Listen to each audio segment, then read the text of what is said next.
the key messages of the tripartite input to the Second World Summit for Social Development and the discussion of item INC/5 on development in the United Nations system.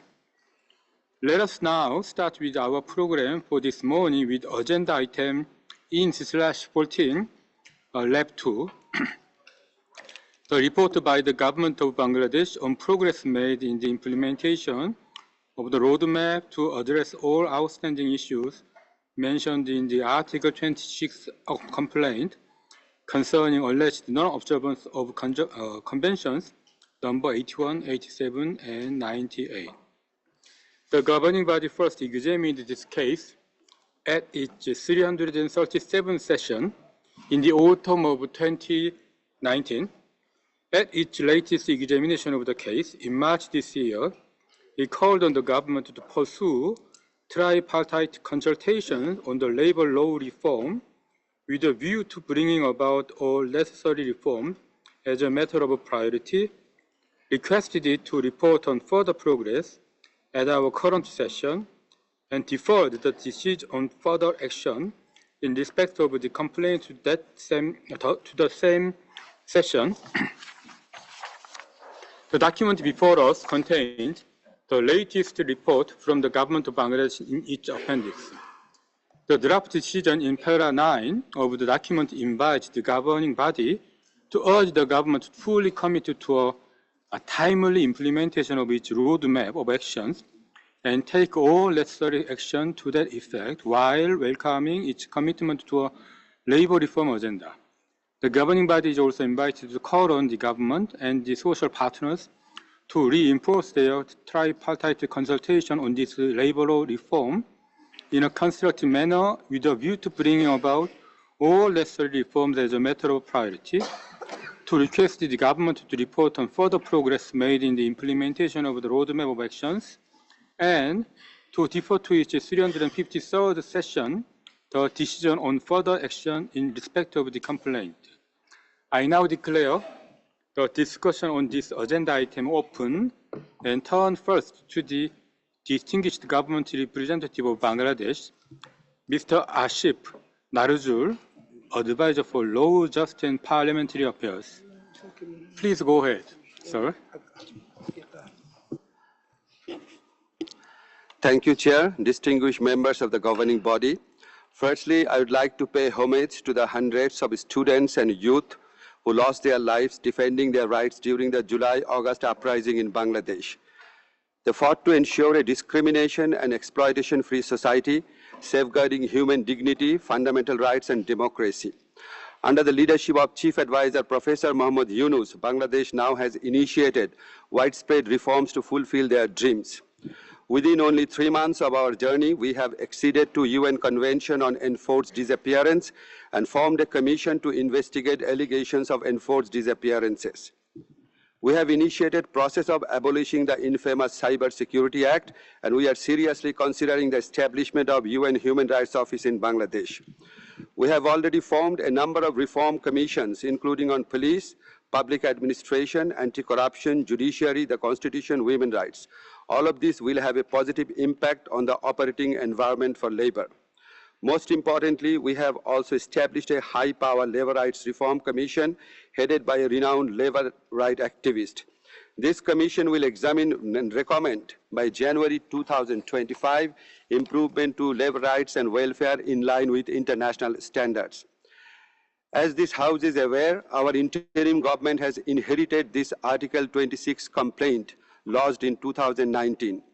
Based on the roadmap 2021 to 2026 presented to the governing body in 2021, we have intensified our action to address the outstanding issues mentioned in the complaint. Perhaps unlike before, we have perfect alignment between the values underpinning our reform agenda and the workflow of the roadmap. Mr. Chair, in view of the dramatic events in Bangladesh since the last governing body meeting, we may not have made as much progress against the roadmap as we would have liked. Yet I am pleased to inform you that through meaningful engagement, the government, employers, and the workers signed a joint declaration on 24 September 2024 to implement an 18-point demand of the workers. This declaration streamlines the process for addressing most of the concerns of the development partners, including minimum wage, blacklisting, unfair termination, and prosecution of workers, service benefit, and welfare.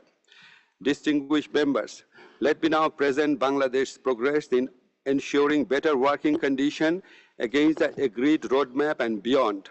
I will make 10 points.